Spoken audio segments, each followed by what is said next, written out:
اللہ اللہ اللہ اللہ۔ رشتے میں رکاوٹیں ہیں میرا بھائی، اس کا علاج یہ ہے کہ 2 رکعت نماز صلاۃ الحاجہ کی نیت سے اسی کام کے لیے، اسی غرض کے لیے پڑھیں، اور 3 دفعہ سورۃ الرحمن اول آخر درود شریف پڑھ کے پڑھیں، اور پھر دعا کریں کہ یا اللہ جو میرے لیے خیر کے رشتہ عطا فرما۔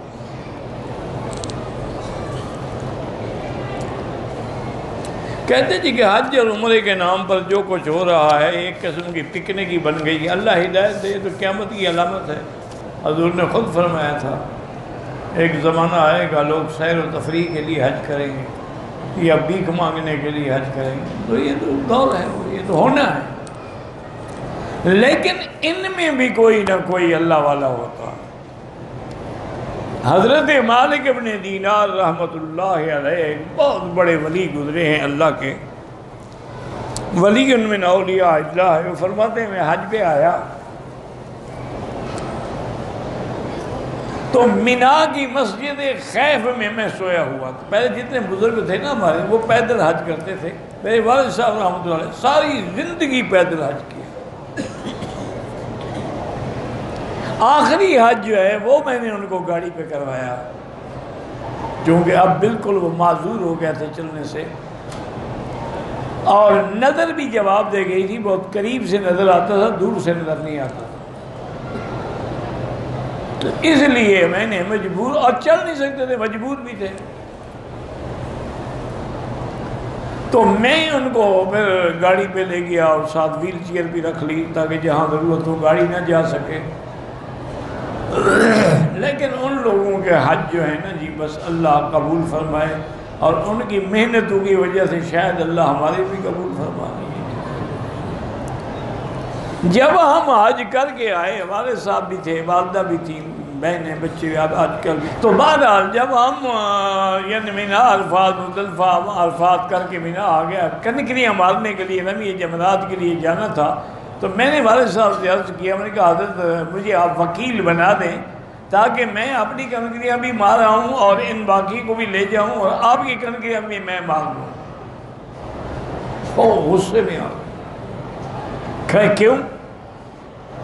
بلوچ لوگ تھے نا، بلوچوں کو ویسے غصہ زیادہ آتا ہے، ایک قبیلوں میں اثر ہوتے ہیں۔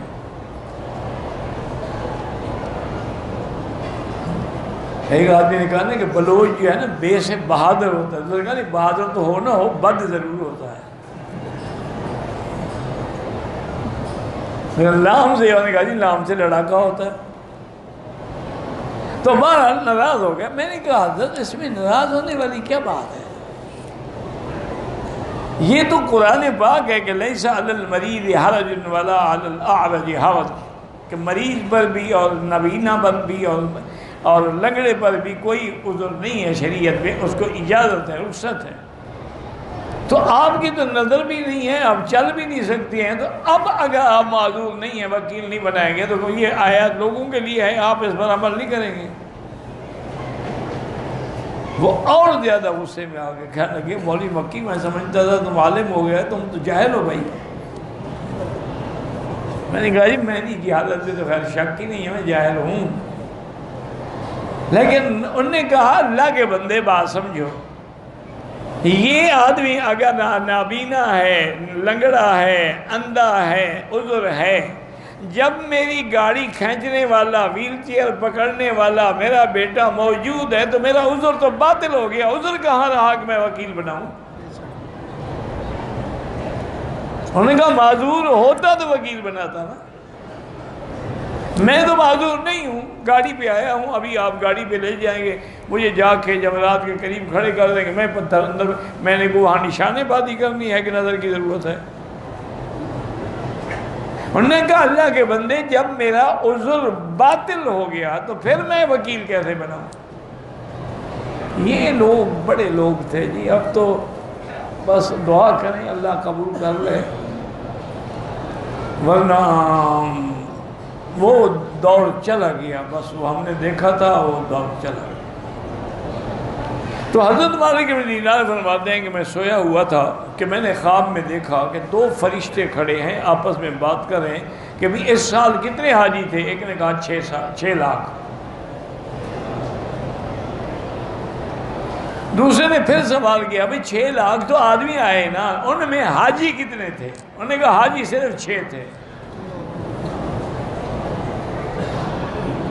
تو فرماتے ہیں میری تو ڈر کے مارے نیند کھل گئی، سارا دن میں روتا رہا، ذکر کرتا رہا، سارا دن میں تسبیحات پڑھتا رہا کہ یا اللہ پتہ ہے میں ان 6 میں ہوں کہ نہیں ہوں۔ 6 لاکھ میں جب حاجی ہی صرف 6 ہیں۔ کہتے ہیں کہ مینا کی دوسری رات پھر میں سویا ہوا تھا مسجد خیب میں، پھر میں نے دیکھا کہ وہی دونوں فرشتے کھڑے ہیں۔ تو پوچھے ہاں بھئی کیا ہوا؟ اور انہوں نے کہا اللہ نے ان 6 کے حج کی برکت سے 6 لاکھ کا قبول کر دیا، اب کوئی خالی نہیں جا رہا۔ اس لیے دعا کرو کہ اللہ ہماری قبول کر، ورنہ دیکھو نا جی ہم شیو کرا کے حجر اسود کو بوسا دیں، شیو کرا کے سرکار دو جہاں کے سامنے کھڑے ہو کے صلاۃ و سلام پڑھیں، یہ عذاب کی علامت ہے یا نیکی کی علامت ہے؟ کہیں گستاخی اور بے ادبی سے اللہ ناراض نہ ہو جائے؟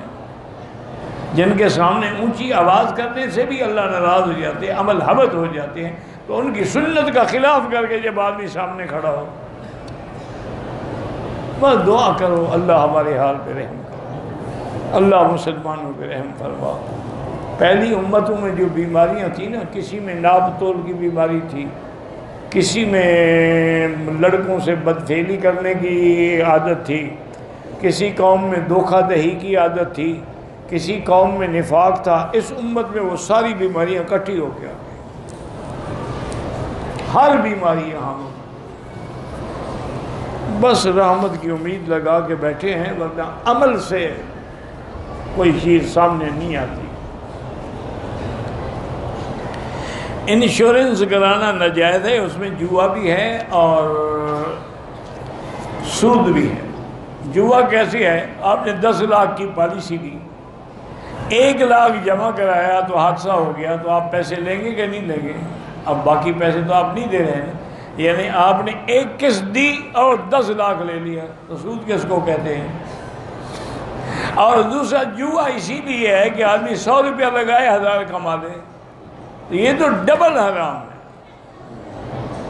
باعتبار سود کے بھی حرام ہے اور باعتبار جوئے کے بھی حرام ہے۔ ایک ہے کہ ہم کسی ملک میں ہیں، قانون ان کا ہمیں مجبور کرتا ہے، پھر ہمیں گناہ نہیں ہو، پھر ہم مجبور ہوں۔